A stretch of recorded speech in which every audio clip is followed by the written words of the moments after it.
The conference room on the 14th floor of Hartwell and Voss had floor-to-ceiling windows that looked out over downtown Toronto. I used to love that view. The CN Tower in the distance, Lake Ontario catching the light on clear days. I'd spent 6 years building my career in that room. 6 years of early mornings, missed dinners and weekend calls. I thought I knew exactly what I was worth to this firm. I was wrong. Not about my worth, about the man I'd married. My husband stood at the head of the table, that Tuesday morning in October, the kind of crisp fall day that makes Toronto look like a postcard. He was wearing the charcoal suit I'd picked out for him last Christmas. His shoulders were straight, his voice was calm, and he didn't look at me once as he announced the restructuring plan. Effective next quarter, he said, sliding a single sheet of paper toward the center of the table, we'll be implementing salary adjustments across several positions to offset the Q3 shortfall. I watched the paper travel around the table. Senior partners first. Then it reached me. My name was fourth on the list. 30% reduction. I set the paper down very carefully. I folded my hands in my lap. Around me, I could hear people shifting in their seats, a few quiet murmurs, someone clicking a pen. My husband, the managing partner of Hartwell and Voss, the man who proposed to me on a dock in Muskoka 3 years ago, continued talking about fiscal responsibility and shared sacrifice as if he hadn't just handed me a document that cut my salary by nearly $40,000 a year. I thought about the Henderson account. I'd landed it myself, cold call and all, back when the firm was bleeding clients after the pandemic. That account alone brought in $2.3 million annually. I'd protected it. I'd taken the 6 a.m. calls from their legal team when their CEO was under investigation and my husband was still asleep. I thought about the Mercer development deal I'd structured 18 months ago. The one that got written up in the Canadian Lawyer. My name in the byline, my strategy, my 300 hours billing cycle. I thought about all of that, and then I looked down at my name on that list. I picked up my pen. It was a Mont Blanc, a gift from my mother when I passed the bar. I clicked it once. I set it on top of the paper. I stood up. I'll need a moment, I said quietly, to no one in particular, and I walked out of the conference room. I didn't go to my office right away. I went to the washroom at the end of the hall, turned on the cold tap, and stood there with my wrists under the water for about 30 seconds. My reflection looked back at me. I was 37 years old. I had a law degree from Osgood, a real estate certificate from U of T, and 6 years of client relationships that I had personally cultivated from nothing. I dried my hands. I walked back to my office. I closed the door. My assistant, she'd been with me 4 years, sharp as anyone I'd ever met, looked up from her desk outside and immediately knew something was wrong. I held up one finger. She nodded and didn't say a word. I sat down at my desk and I opened my laptop. I didn't open my email. I opened a blank document and I started writing. Not a resignation letter, not yet. First, I made a list, every active file I was leading, every client relationship that existed because of me specifically, every piece of work product I'd created, every strategy memo with my name on it, every internal document that had my fingerprints all over it. It took me 45 minutes. The list was longer expected. Then I picked up my phone and I called my sister. She answered on the second ring. She's a contractor in Hamilton, practical as they come, zero tolerance for nonsense of any kind. When I told her what had happened, she was quiet for a moment and then she said, "Are you going to stay?" "No," I said. And that was the first time I'd said it out loud, and it felt less like a decision and more like remembering something I'd always known. "Good," she said. "What do you need?" "I need you to not tell Mom yet." "Obviously, what else?" "I need to think for 24 hours. "Okay, call me tonight." I hung up and I sat very still for a moment. Outside my office window, the city was going about its Tuesday. A streetcar ground to a halt on King Street. A courier locked his bike to a post. Someone down there was probably having a perfectly ordinary day. I thought about my husband and what his face had looked like at the table. Not guilty, not conflicted, careful. That was the word. He'd been so careful not to look at me, which meant he'd thought about it beforehand. He'd prepared himself not to look at his wife when he handed her a 30% pay cut in front of 12 colleagues. That told me everything I needed to know about where we actually stood. Over the next 24 hours, I moved carefully, and I moved quietly. I reviewed my employment contract. I reviewed the partnership agreement. I spoke, very briefly, and very privately, with a former colleague who now ran her own boutique firm on Bay Street. We'd kept in touch over the years. She was the kind of woman who answered her phone on the first ring and never wasted a sentence. "I've been thinking about expanding," she said, after I'd outlined the situation in about 4 minutes flat. "How seriously?" I asked. "Seriously enough that this conversation feels well-timed," she said. We agreed to meet for coffee the next morning. The Pilot on Cumberland, 8 o'clock. That night my husband came home late. I'd made dinner, habit I suppose, and I'd eaten alone at the kitchen island listening to the radio. When he walked in, he looked tired and slightly wary, and he said, "We should talk about today." "We should," I agreed. I poured him a glass of water and set it on the counter. "But not tonight. I'm tired." He looked relieved. That told me something too. I went upstairs. I lay in bed and stared at the ceiling and listened to him move around the kitchen. Heard the television go on, heard it go off again. I thought about the morning we got the keys to this house. How we'd stood in the empty living room and talked about what we were going to build. I'd been so certain then about the kind of life I was choosing. The coffee meeting the next morning lasted 2 hours. By the end of it, I had a verbal offer on the table, a start date of 30 days out if I wanted it, and a partnership track conversation scheduled for 6 months in. My former colleague was direct and fair, and she told me exactly what she needed and what she could offer. It was the most honest professional conversation I'd had in years. I walked back to the office on foot. It was a 40-minute walk, cold enough that I could see my breath. I needed the air. When I got back, I sat down with my assistant and I told her quietly that I was leaving. I told her I would give her a reference that would get her any job in the city. She didn't look shocked. She looked sad, and then she looked something else. A little like relief, actually. "I've been wondering when," she said. "That obvious?" I asked. "Only to me," she said. "And only for the last year or so." I put in my resignation that afternoon.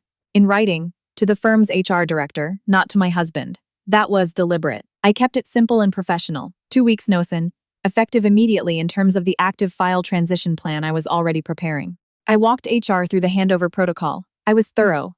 I was calm. I made sure every single client file was documented in complete detail, every deadline flagged, every outstanding task noted. I did the job properly on the way out because that's who I am. I did not speak to my husband at work that day. His assistant called mine twice.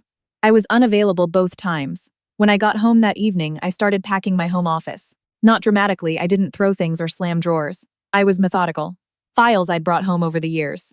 Books that were mine. The framed print of the Algonquin Park canoe route my father had given me when I graduated. I put everything in 2 boxes and stacked them neatly by the door. My husband came home to find me at the kitchen table with a glass of wine, the boxes visible from the hallway. He stopped in the doorway. "Eleanor," he said. He always used my full name when he was nervous. Everyone else called me Ellie. "I put in my resignation today," I said. 2 weeks standard terms. I've already spoken with HR. He was quiet for a moment. He set his bag down slowly. "You didn't come to me first." "No," I said. "I didn't." "Ellie, you had an opportunity to come to me before Tuesday," I said. "Before you put my name on that list. We could have talked about it. You chose not to." He sat down across from me. He had the expression he got when he was trying to manage a situation. Controlled, measured, the same face he wore in mediations. The restructuring was a firm-wide decision. It wasn't personal. "You're my husband," I said. "Everything between us is personal. You know that." He looked at the boxes. "Where are you going?"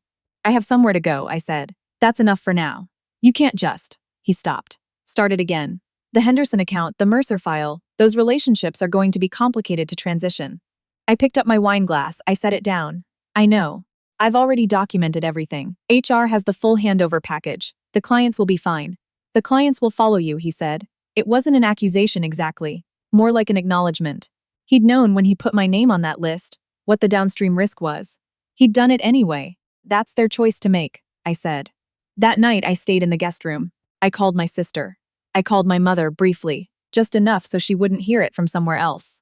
My mother, who has never once in her life said a bad word about my husband, went very quiet and then said, "Do you need to come home for the weekend?" "Maybe next weekend," I said. "The room is ready whenever you need it," she said. My last 2 weeks at Hartwell and Voss were professional and quiet. I finished what I had to finish.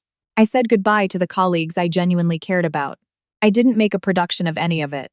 On my last Friday, I packed one small bag from my office, the Mont Blanc pen, a photograph, a coffee mug my niece had painted for me, and I walked to the elevator and pressed the lobby button and didn't look back. 3 days later, on the Monday morning, I was at my new desk at my former colleague's firm, setting up my email and meeting the 2 junior associates I'd be working with when my phone lit up. It was a number I recognized, the firm's main line. I let it go to voicemail.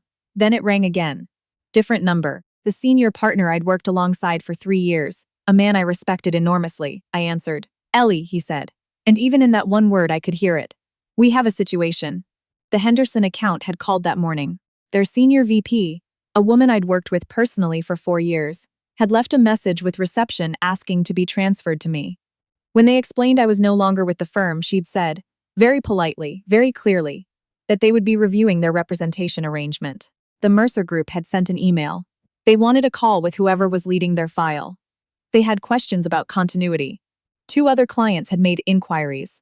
It's not that we don't understand, the senior partner said carefully. But we're hoping there's a conversation to be had. There isn't, I said, not unkindly. I'm sorry, I genuinely am. I hope the transition goes smoothly. I hung up. I sat for a moment. Then I went back to setting up my email. An hour later, my husband called. I watched his name on my screen for 4 rings and then I sent it to voicemail. He called back immediately. I sent it to voicemail again. He texted, "We need to talk. This is bigger than us." I set my phone face down on the desk. It was my new colleague who told me the next part. Actually, she'd heard it through the Bay Street network, which functions approximately like a small town, despite existing in a city of 3 million people. Apparently at some point that Monday, my husband had walked into the HR director's office. Not called, not emailed, walked in. In the middle of the afternoon without an appointment. The HR director, a very composed woman who had once overseen a full firm restructuring without raising her voice, was apparently quite surprised. He'd wanted to know if there was any mechanism, any clause, any protocol, by which a resignation could be reversed or a departure delayed beyond the notice period already served. There wasn't. He'd asked about the clients. The HR director explained, patiently, that the clients were not firm property. They were people who made choices about their own representation. He'd asked what could be done. She'd told him, gently, that what could be done was to provide excellent service to the clients who remained, and to wish the departing partner well. He'd stood there for a moment in her office, apparently, and then he'd thanked her and left. I imagined him standing in that hallway. The same hallway I'd walked down on my way out that Friday afternoon. I wondered if it looked different to him now. My mother called that weekend to say the lake was beautiful and the guest room was ready. I drove up Saturday morning on the 400, the fall colors still hanging on in the Muskoka corridor, birch and maple blazing against the gray sky. I pulled into her driveway and she came out to meet me before I'd even turned off the engine, the way she always has since I was a child. We didn't talk about it much the first night. We made soup. We watched an old movie. My sister drove up Sunday morning, and we all had breakfast together and talked about everything and nothing. My nieces, a project my sister was bidding on, a new trail my mother had found near the water. On Sunday afternoon, I sat on the dock with my coffee and I looked at the lake, the same dock where I'd been proposed to. The water was steel gray and still, and the trees were reflected in it so perfectly that it was almost hard to tell where one ended and the other began. I thought about who I'd been when I first drove up this road with him, how certain I'd been, how sure I'd felt. I wasn't angry. Not exactly. I was something more like clear, like a window that had finally been cleaned. I had a job I was genuinely excited about for the first time in years. I had clients who had chosen to follow me because of the work I'd actually done. I had a sister who had driven 2 hours on a Sunday morning, and a mother who had soup on the stove. And I had the Mont Blanc pen my mother had given me on the day I proved I was exactly who I'd always believed I was. I'd kept it. Of course I had. Whatever came next, the legal conversations, the paperwork, the long and probably difficult process of untangling a life that had been built alongside someone for 8 years, I would handle it the same way I'd handled everything else. Methodically, carefully, on my own terms. The lake was very quiet that afternoon.